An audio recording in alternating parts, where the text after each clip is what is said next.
My name is Victoria Winters. I can still remember the words I heard the night I arrived at Cullenwood. Welcome to the beginning and the end of the world. They had no meaning for me then, but now they seem terribly real. As real as the mysteries of this strange, dark house and the troubled souls who live within its walls. As real as the passing minutes and the growing fear they bring.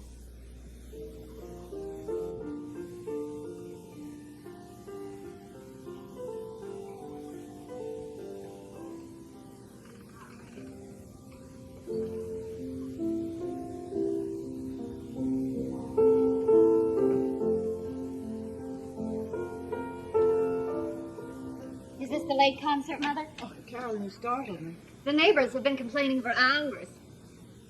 Go on, play some more. What about Uncle Roger and David? I don't want to disturb them. I was only kidding. I couldn't hear them until I got just outside the door. Go on. I love to listen to you. I always have. Yeah, I think it's probably too late. It's only 11:10. Not even the witching hour. The witching hour. Oh, Carolyn, sometimes I think I'm losing my mind. What's the matter? I'm frightened. Of what? I don't know, but I have this awful feeling of impending disaster.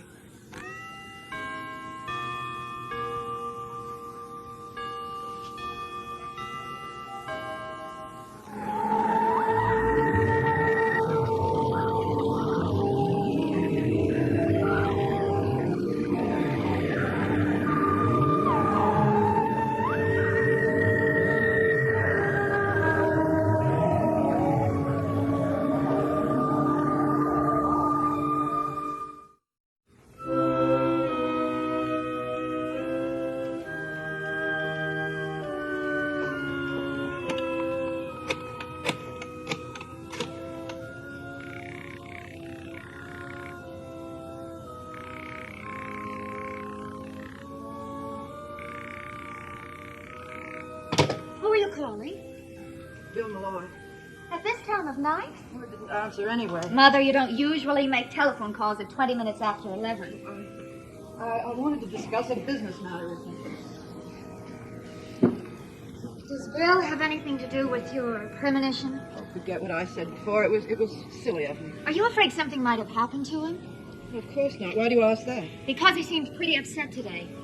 Because he came up here and had a private talk with you. And because when he walked out of here, he didn't seem like a very happy man. Bill Malloy is our fleet manager. Why shouldn't we have a private talk? Why shouldn't you be able to sleep tonight? Darling, Bill and I discussed things relating to the business, and they were disturbing. Nothing that need concern you. But it can't wait until morning. Oh, Carolyn, please. Well, just answer one question. Does it have anything to do with Uncle Roger? Why do you ask that? It is Uncle Roger, isn't it? We had a terrible row earlier this evening. Did you know that? What about? Something silly. A pen. A pen? Yes. Mother, you know how fond of Uncle Roger I am, but tonight... I don't know. I guess that's why I couldn't sleep. Thinking about the strange way he behaved. In what way? That is what you and Bill were talking about, isn't it? Uncle Roger. What do you mean strange? Well, I don't know. There was this pen business. And then later we were talking about the family. You know, about different things that had been done way back to keep the family together. And Uncle Roger said something about self-protection. About how sometimes a person has to do terrible things to protect himself. He said that? Mm-hmm. Uncle Roger used those words? Well, words like that. And then later he said, and I can even remember his exact words, I refuse to be anyone's sacrificial lamb. Mother, where are you going? Upstairs to talk to Uncle Roger.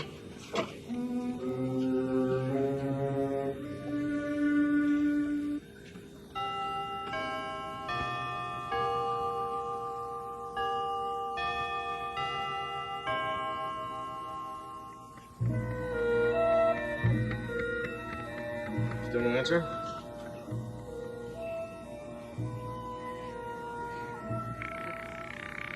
Still no answer? No. Well, let it ring. Why? Malloy obviously is not home. He has a housekeeper, doesn't he? At least she should answer it. Let it ring.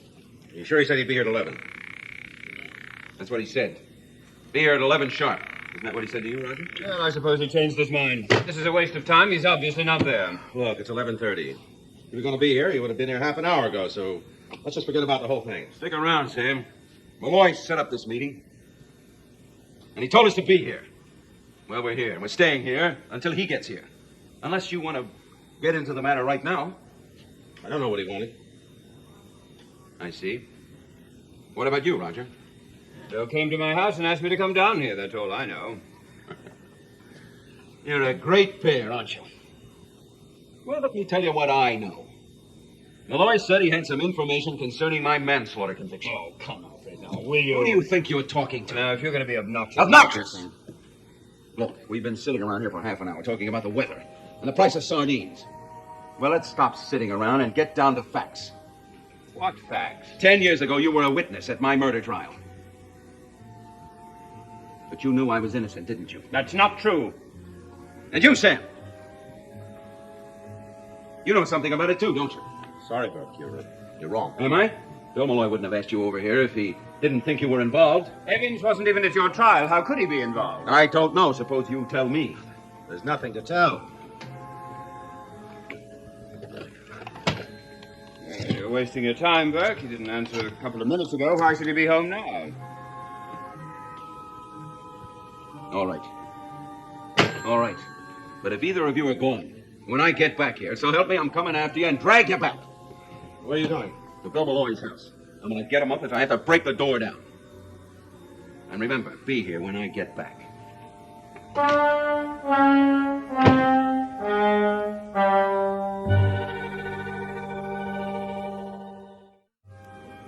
Well, Did Uncle Roger say anything about going out? why? Isn't he upstairs? No. Oh, now, Mother, don't start reading anything into there. Uncle Roger could have gone into town for any one of a dozen reasons. I know. I made some tea while you were upstairs. I don't think I care for any, thank you. Well, then, how about sitting down at the piano and knocking off a chorus of Home on the Range? Mother, anything's better than standing there wringing your hands because of some ridiculous premonition. Carolyn, why don't you go back upstairs to bed? Because I made this tea and I'm going to drink it. Mother, tell me something. What did Uncle Roger mean by sacrificial lamb? I don't know. Oh, it seems so cold in here. The chill of doom, of course. Carolyn, don't say that. I was only joking. Oh, please don't. I think you better go back up to bed. Mother, I'm sorry. It wasn't a very good joke. Carolyn, I'm so worried. You have no idea how worried I am. About what? Oh, I wish I knew. It happened once a long, long time ago. This fear and... Mother, I love you. And I want to help if there's anything I can do.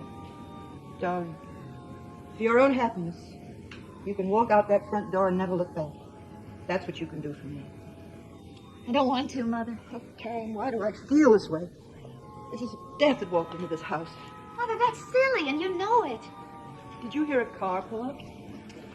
No. Well, I'm sure Nothing. Mother, please, please don't do this to yourself. Where could Roger have gone? I'm sure nothing has happened to him, if that's what you're worried about. The altar. Perhaps the lamb has gone to the sacrificial altar. Absolutely not. I have no intention of playing into Burke's hands, not for a second. It's ridiculous. Why should we sit here and wait? Burke will come back. I don't want him to think that you have any reason to be afraid of him. You'll wait here just as I will, and you'll face him just as I will. But there's no point in it. You'll find that Bill's not at home. How do you know that? Well, because I know Bill. If he were at home, he'd answer the phone. Is that the only reason? Well, of course. I mean, look. His phone is right in the bedroom. If he were there, he couldn't have helped hearing it. And where do you think he is? What should I know? Oh, I know he's supposed to be here at 11 o'clock. What are you driving at, Collins? You'd feel a lot safer, Evans, wouldn't you? If Malloy never showed up. You think I'd... Collins, I could kill you. That wouldn't solve your problem. It'd only add to it. Tell me, Evans. If Malloy does show up, what are you going to say to him? fool I was 10 years ago. I'll tell him how I let you talk me into... Into what, Evans? Being an accessory after the fact? That's the legal term for it, you know. And it does carry a prison sentence. You know that, don't you? Yes, yes. Maybe Malloy will be here, and maybe he won't. But should Burke bring Malloy back with him, I want you to do exactly what you've done for 10 years. Keep your mouth shut. It's endless, endless! That's right, Evans. That's what I want it to be.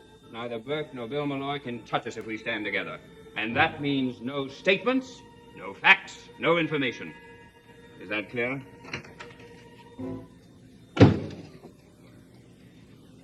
Well? He's either out or dead. What do you mean by that? I rang his bell a couple of dozen times. Banged on the door. Just as I told you, he's not at home. His car was parked in front of the house, Roger. That doesn't mean a thing. Bill likes to walk. He often walks here from his house. Maybe he got lost. We know he's not at home. Now what are we going to do? Just what we've been doing.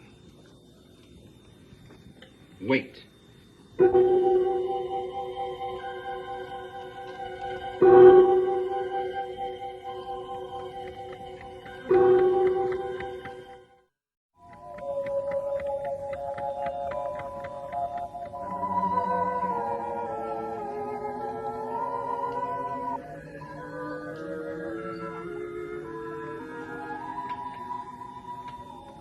Well, I think we've given Bill enough time, don't you? No.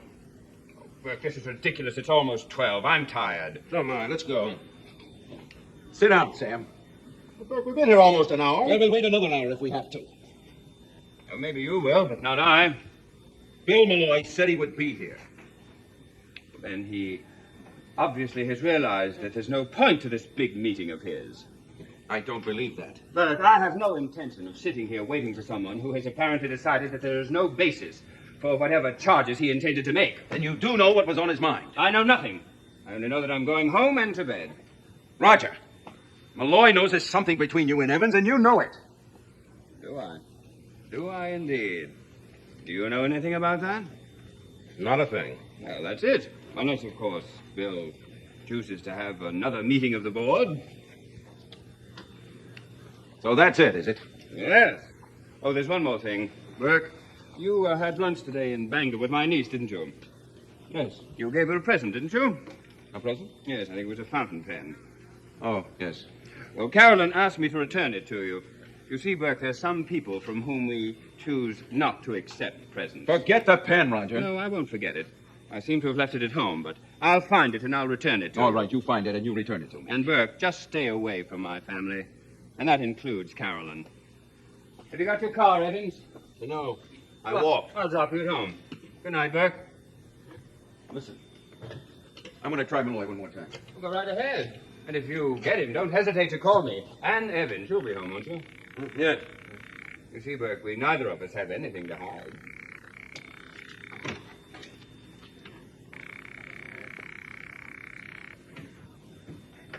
Answer, Bill. Answer. You never answered. I remember the telephone rang and rang, and you absolutely refused to pick it up. Could you blame me? Halloween, midnight, 3 calls for the ghost of Collinswood, but not for me. I suppose all your friends were very angry with me. Oh, no, Mother. No one could ever be angry with you. You've always been very kind. A bit of a kook, maybe, but kind. A bit of a coot. Is that any way to speak to your mother? If it makes you laugh, it is. Oh, I wish you'd laugh more often. It sounds so marvelous in this old gloomy house. We have had some wonderful times together, haven't we, darling? Yes. And we'll have them again, right? Right. If you'll go off to bed and get your beauty sleep, it's almost midnight. The witching hour. Why don't you come to bed yourself? I want to wait up for Uncle Roger. There's something I want to discuss with him. Will you smile? I'll try to. Now, scoot. A smile's the best thing to chase the goblins away. Mother, how long will you wait? Suppose Uncle Roger's out all night. Then I'll be up all night. Now go to bed. I love you, Mother. Please don't worry. I'll try not to. And Carolyn, thank you for being so sweet.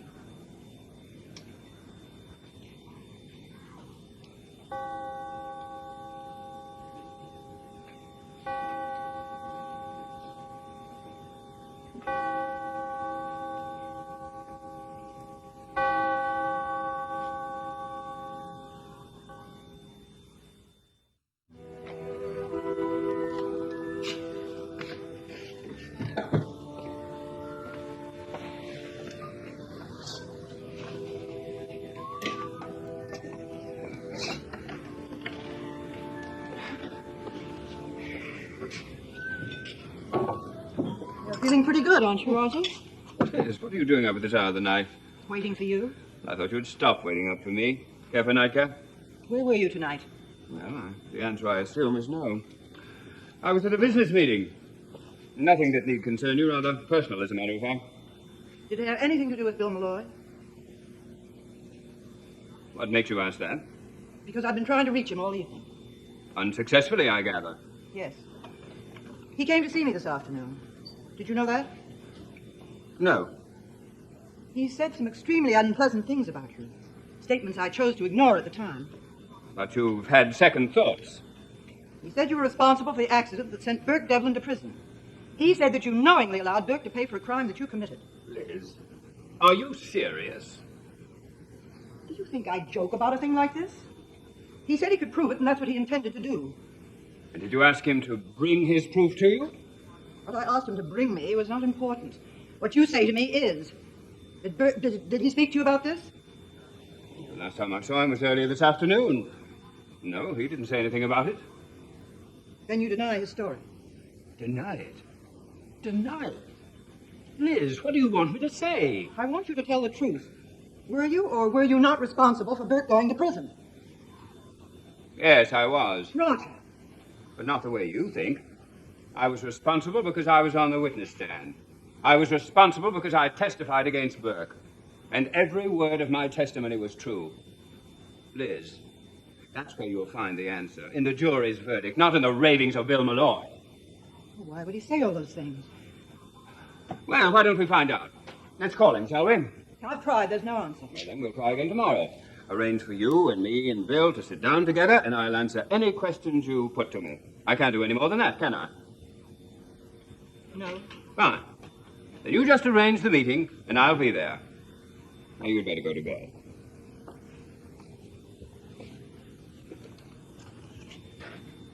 Good night, Roger. Good night, Liz. Pleasant dreams.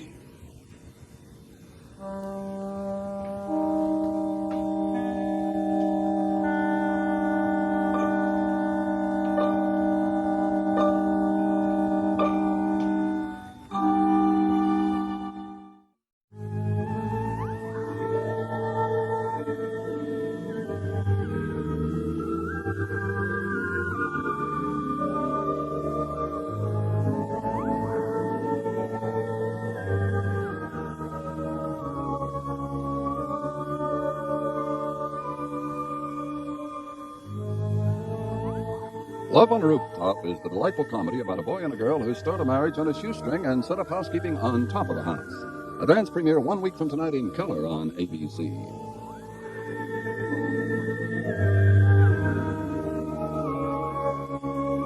Dark Shadows is a Dan Curtis production.